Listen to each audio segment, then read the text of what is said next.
Welcome back. This is the fourth video of my 5-part video series about reprogramming the subconscious so you can finally attract and keep a soulmate or specific person. Today you will watch my client JB go through step 4 of reprogramming your subconscious using the evidence-based internal family systems model. Step number 4 is asking permission from the protectors to go back into the original devaluing scene where the inner child has been for decades, so that this child can unload or unburden from the negative emotions and disempowering beliefs from that event. Hi, I'm Emily Liu. I'm the author of Climax: Why Great Leaders Need Love Affairs. I help you climax in love with a deeply nourishing and fulfilling intimate partnership. If you haven't watched videos number 1 through 3 in this series, please watch those first before diving into this one. So let's roll to the tape to watch JB's protectors reveal the scene of the 9-year-old part of her that they have protected for decades. What happened to this 9-year-old was a significant core wound that caused JB to not trust men and caused her to attract several abusive relationships. Let's then ask these soldiers if they're willing to show us some scene of the parts, could be plural, could be parts, the younger part of you that they are protecting. The younger JB that doesn't feel safe, that didn't trust men. A male authority figure, or something that happened at school, something that happened at home. So I see someone shaking me violently, someone yelling at me, someone grabbed me by the throat. Is this one scene? But it's dark, it's by a fire, it's at night. So that's what they're protecting you from. So they sort of flash that, okay, so we're protecting you from this, we're protecting you from that time when you were like being hurt and being violently, shook. How old is this JB? 9 years old. Are these protectors okay with us going to this memory? Do they have any fears and concerns around having your highest self go to this memory? No, they trust you. So they're sitting around, so it's dark, so they're sitting around the fire, and I'm in the middle with, I don't know who, but someone's shaking me violently and yelling at me. And where is this? I don't know. It's there's a fire. It's like a campfire. It's like in a campground. Okay. See if you can bring yourself back to that scene. Let me know when you're there. Yeah, so it's a campground. It's nighttime. It's dark. There's a campfire. Yeah, so I'm really scared. I'm scared of the animals, scared of the isolation. Scared that there's like no other people around. And just this person is like shaking me violently and yelling at me. So someone is shaking this 9-year-old. And just saying really horrible things. It's a man, and just really, being really degrading with their words. And I'm just, kind of silent and quiet and not saying anything, not defending myself. Okay, now that you're a full-grown adult, when you're in this scene, can you push this man aside? Stop. Okay, just stop it. Grab 9-year-old JB. Where do you want to take her for safety so she could tell you what's going on? You've witnessed through JB sessions how emotionally soothing and healing it is for the higher self to finally rescue and heal the inner child. I want to add a caveat about doing this inner child healing step by yourself. If you have burdensome wounds, such as physical or sexual abuse, it will be safest to do this inner work with the help of an internal family systems trained therapist or internal family systems practitioner. An IFS practitioner is a non-therapist, like myself, who is trained in the IFS psychospiritual healing model. You can search for an IFS specialist by going to the www.ifs-institute.com website, which I have linked below. Or if you want to explore working with me, you can click on the link in the description box so that we could see if working with me is the right fit. Anyhow, when your higher self gives your wounded young parts what they needed that they didn't get at the time of the hurt, you are reparenting your inner child part and falling in love with the child that's been abandoned and stuck in the original scene for many, many years. Many of your emotional memories may be blocked out of conscious awareness. You don't have to worry about logically trying to figure out what these scenes were, since the IFS protocol of befriending the protectors first will allow the emotional scenes to be organically and safely revealed by the protective parts. Now let's watch how JB's higher self witnessed, reparented, and fell in love with her inner 9-year-old. Well, I want to say to her, like, don't ever let anyone do that to you. That's not, like, you don't ever have to let someone treat you like that. That's not okay. You don't ever have to accept that from another person. No one has the right to treat you like that. Let her know who you are right now, just so she just to make sure that she feels safe. Let her know you're the older version of her. Maybe even give her a hug. Yeah. Let her know I got you. I got you. Yeah. Let's get her. Yeah, and it's interesting because she's like, "Oh, I thought I was just supposed to. I didn't think I could stand up for myself." So that's the story that she's giving you. Don't think I could stand up for myself. That's just the way men are. You just have to let them be like that. What else does she want to tell you? She's kind of aloof. She's like, whatever, that's the way that all men always are. It just doesn't matter. Who cares? Doesn't bother me. They just always act like that. So ask her what the belief is that she took around men. Doesn't matter how good you are. Doesn't matter how behaved you are. Doesn't matter anything about you. Men will always treat you like that. Doesn't matter how good men will always treat you. You say like that. Like what? Like hurtful. Like hurt you, shake you, be mean to you, be unkind. What is the belief that she took on about herself as a result of? Just go away from them. Just leave them be. Just don't deal with them if you don't have to. And so it doesn't matter how good you are, men will always treat you in a hurtful way. She may have taken on something to the effect of, I am not worthy of. A little bit of self-sabotage in the sense like, well, sometimes it's just easier to give up instead of keep trying. I don't know why I try so hard. They're just going to do it anyway. I don't know why I make such an effort. They're just going to be like that. Any other beliefs that she took on as a result of this incident? I'm pretty amazing, and that guy is a total jerk. I'm pretty awesome, and nobody sees it. I'm as amazing, and no one sees it. What else? I don't need you. I don't need anyone. I can do this all by myself. I don't like men. I don't want to be around men. I don't want men to come around me. So she took on, doesn't matter how good you are, men will always treat you in a hurtful way. It's easier to give up than trying because they're going to do it anyways. I'm amazing. No one sees it. I don't need you. I could do it by myself. I don't like men. You're seeing how this 9-year-old has been running your life for a long time with her belief system that was born out of this traumatic event. Does she know who this man was? No? Okay, so it was just somebody. It's dark. It's like a dark figure. The face is dark.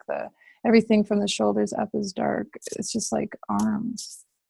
You saw how the scary campfire experience programmed the 9-year-old with men can't be trusted. No wonder JB attracted abusive relationships that reconfirmed her wounded inner child's negative subconscious belief about men. Let's watch how JB and her parts came to understand how she lived a pattern of abusive relationships. So it's deep down anger, resentment, hatred for men that is deep-seated in childhood because your father wasn't the protector that he needed to be for his daughter. Then there's more injuries on top of that with this man that further sealed in the deal about your beliefs about men. Violated and betrayed me, and it's really showed that men aren't who they say they are. It's because this was a family friend or somebody my parents knew. So you couldn't even trust your own parents. Can you imagine if your father did rescue you at that moment, how differently this would have turned out? Yeah. Wow. Hey, what a different experience of life. Because I have spent my life being around men who have done that same thing. I have been assaulted by my first husband. I've been assaulted by my second husband. I've been assaulted by my high school sweetheart. I've been assaulted and shook and rattled and pushed and broken ribs and by men in my life, my whole life.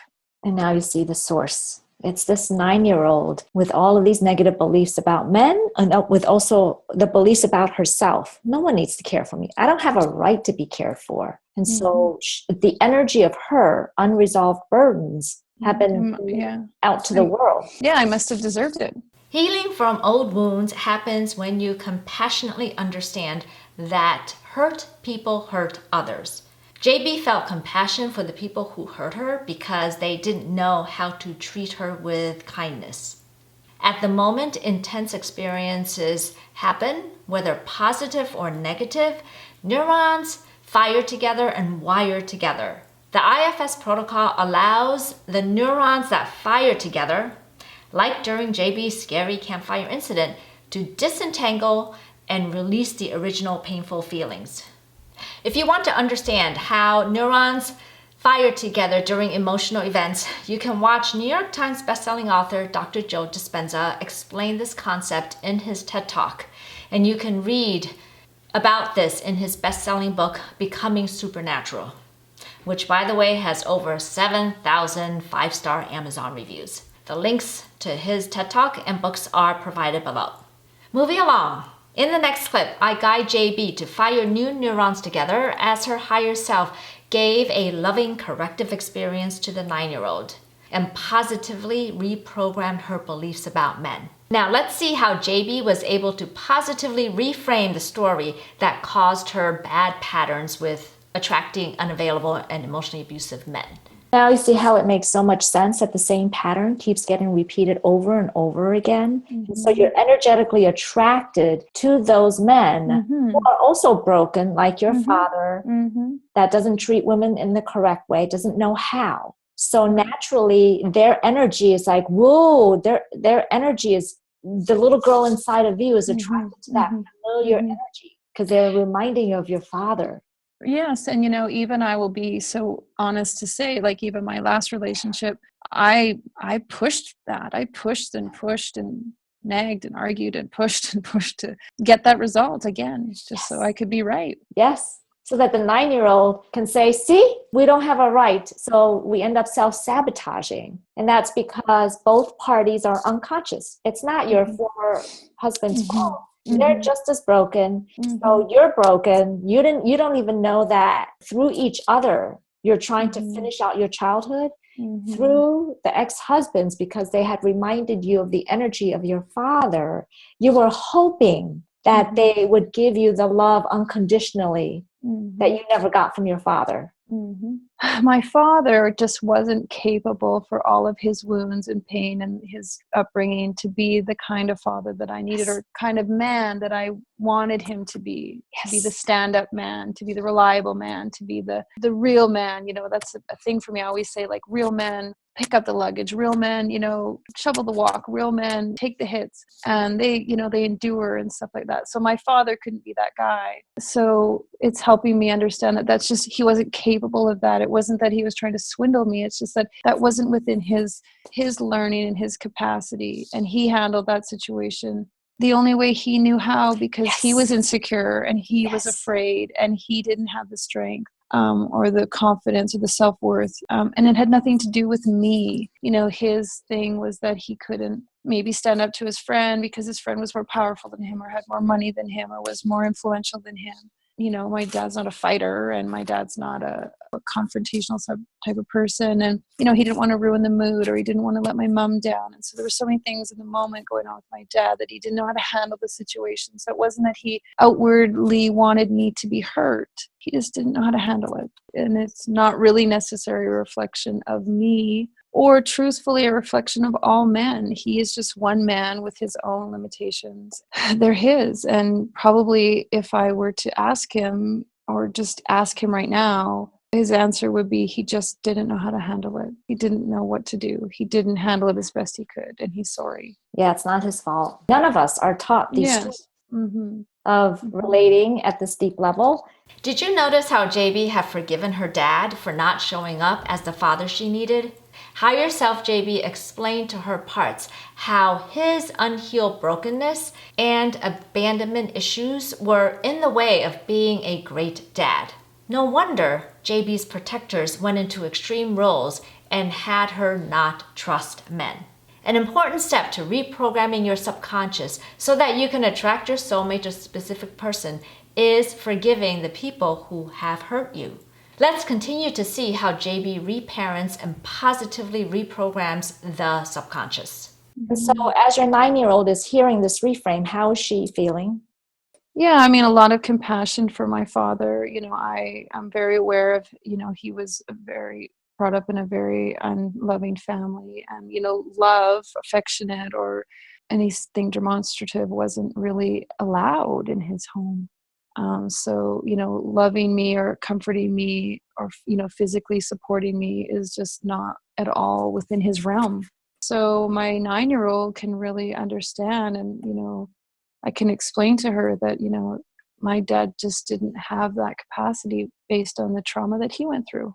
Yeah, so why don't you explain it to her now? Yeah, your father was deeply abused as a child, and he was actually given away at 8 years old. He was put on in a truck and sent to live with the neighbors because his parents didn't want him anymore on the farm. And he was basically given away to the neighbors, and he lived in a very loveless environment, and he wasn't loved, and he wasn't wanted, and he didn't ever receive love, and nobody stood up for him. So he just, in this moment when this happened to you, he just didn't know how to stand up for you because no one has ever stood up for him. Can you let her know it's It's not your fault. Yeah, it's not your fault. You didn't do anything wrong.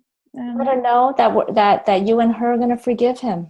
He has no capacity for self-love or love. He doesn't know that his highest self can heal himself. He doesn't have the privilege of learning this stuff, which a lot of men, they're just in denial that they are in pain. But you've had the opportunity to know what this falling madly in love with yourself is all about through this healing right now. Yeah. Let her know how much you love her.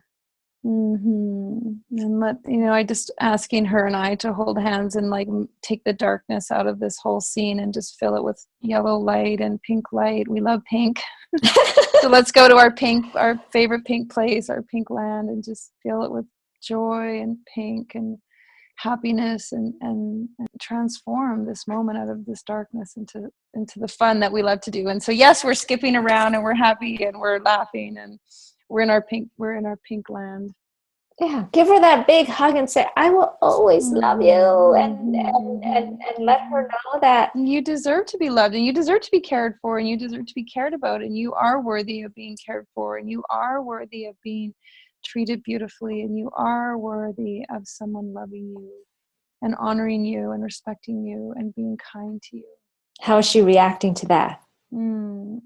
Well, we're beaming with gumdrops and rainbows and Valentines, and we love each other. We're enamored and in love with each other. We think we're both so amazing. Oh, fantastic. Show her the kids that you have now. Show her, you kind of showed up in all the relationships, and let her know it is not your fault that we went through this.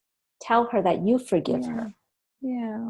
Well, I forgive her. I forgive you, and I'm proud of you for how strong you have been to be protecting me from this all this time. How much strength and fortitude it took for you to, being the leader of this, protective army. And she's the little ringleader. She's been the little power horse behind it all, and I'm really grateful. And you can take off the armor and be a kid, and you can just relax. And it's okay. You don't have to be the one watching over all of us all the time, watching over me, protecting me.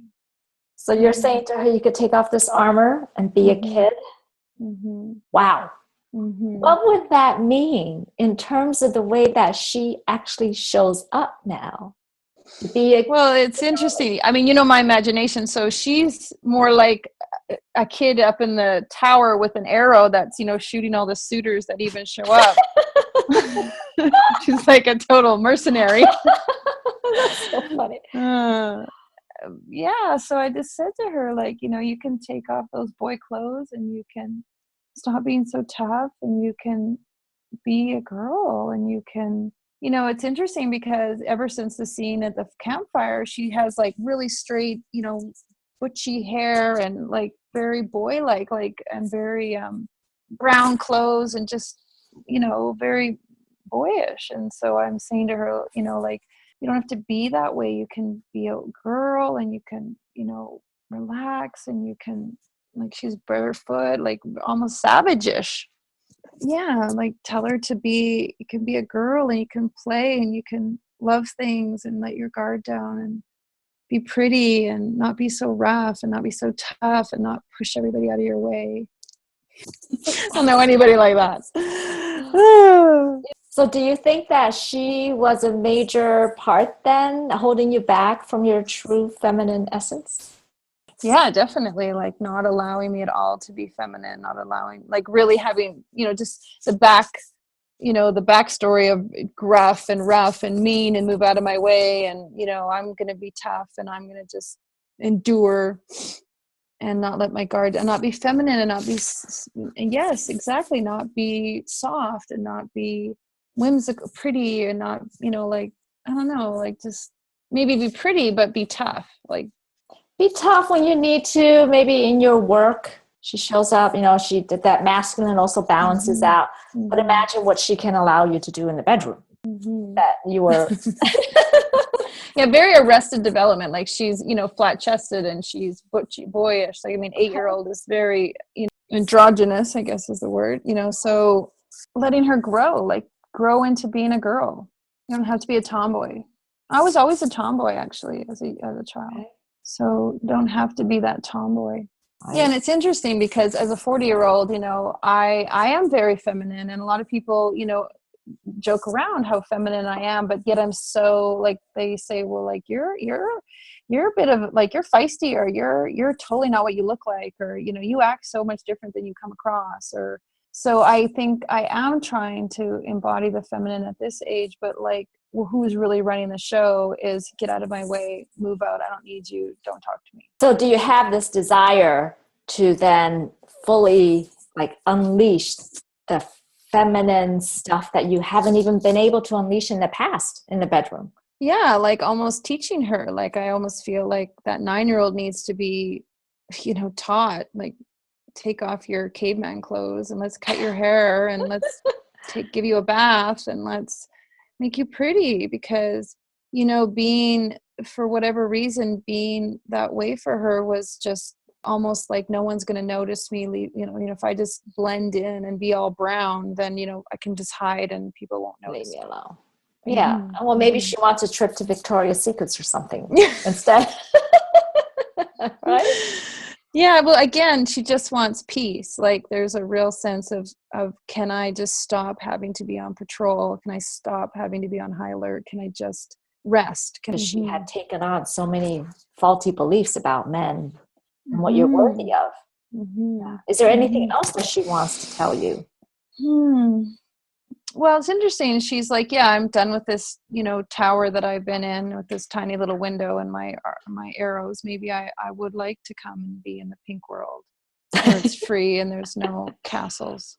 Yeah. So yes, willing to make the shift. I want to say to her, it's okay. Like it's going to be okay. And I also want to say to her, like, it's okay now. Maybe for the longest time it wasn't okay, or there was lots of things that just repeated for the last 20 or 30 years, but it's totally okay to let your guard down and just to be free, and who you are, who I am at 40 is really fantastic and strong and confident and aware. You know, no one's going to blindside me, and I'm not going to get taken for granted, and like, trust me, we can do this.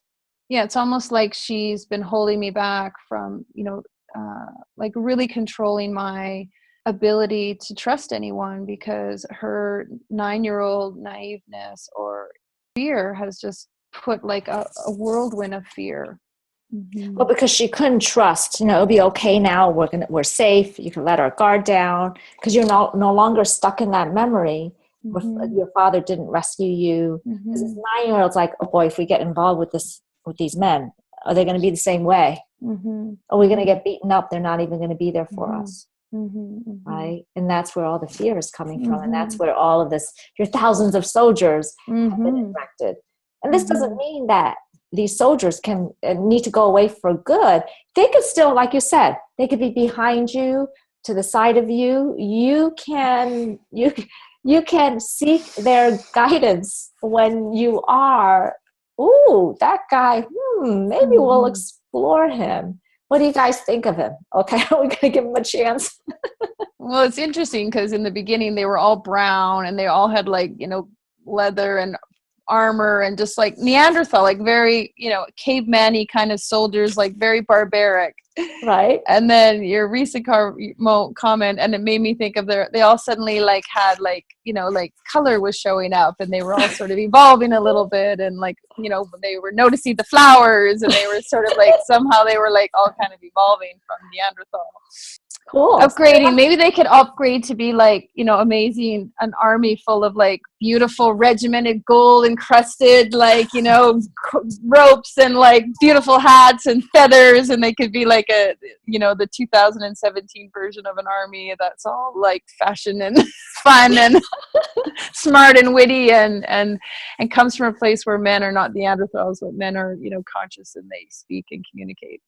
Good. I just updated them all. Good. So now they have new jobs. They can now. They have polished shoes. They have like, they're refined. They speak in proper English. They're all beautiful and they're sophisticated and they're witty with their words and they're calm and they're peaceful and they communicate more than fight. Okay. So if they're witty with their words, then when you are meeting the men, they could actually step up and be witty and help you think on your feet and say the things so that you could check out, okay, is this man worthy of us? Oh, I love updating them, ma'am. It's fun. So update the army, like they're so updated. Like they're more like conscientious. They're more, like civilized. They're more 007. They're just more beautiful. Good. Yeah. JB's dad had major unhealed trauma that prevented him from showing up as a loving father. Do you know what your caregiver's unhealed wounds are? Have you forgiven them for not being able to give you the love, nurturing, and validation you needed? I would love to hear your thoughts in the comments about the hurt people hurt others concept. So leave your comments below. So, solving your struggles with not being able to manifest a soulmate or specific person is not about looking outward and pointing the fingers at other people or circumstances. It's about making a U-turn and looking at the subconscious beliefs of the unhealed parts of you that are responsible for your patterns and relationship struggles. Personal growth and relationship advice often tell you to fall into self-love. Falling in love with yourself is about falling in love with all parts of you, especially the protectors you've disliked and the wounded inner child parts you've disowned or forgotten about. You watched JB fall into self-love. You've witnessed the journey to self-love and reclaiming and reintegrating disowned and forgotten parts. JB showered her 9-year-old with love and let her know that it's safe to be girly and feminine. JB lets the protectors know that they can trust her current day higher self to lead the way. You saw how the colors of her protectors transformed spontaneously, and the protectors were willing to take on new jobs to help her manifest the loving soulmate she so wanted. The internal family systems model is about self-leadership. That is, the self taking the leadership role instead of letting extreme protective parts with fears and limiting beliefs take over and stop you from living your biggest dreams in love, health, and career. My mission is to help you find that deeply nourishing and fulfilling intimate partnership. You can learn more about the dance of self and parts by watching my slide presentation on the internal family systems model and how it applies to your love life. The link is below. I also highly recommend you read my book, Climax: Why Great Leaders Need Love Affairs. Climax will give you the high-level understanding of the internal family systems model. The fictional story in the book was inspired by my personal challenges in career and relationships. Another option to get started on the inner work needed to manifest your soulmate, a specific person, is to invest in my Climax in Love online course. And lastly, if you're interested in exploring working one-on-one with me, or you're just not sure how to proceed, just message me and we can set up a free discovery call to see if we're the right fit to work together. All the links to the resources are in the description box. In the next and final video, you'll watch JB unburden the negative beliefs about men, and she reintegrates her parts into a brand new plan to manifest a higher level soulmate love. Please post your insights from this video in the comments. And don't forget to subscribe so that you don't miss out on my teachings on epic love. I will see you in the next video.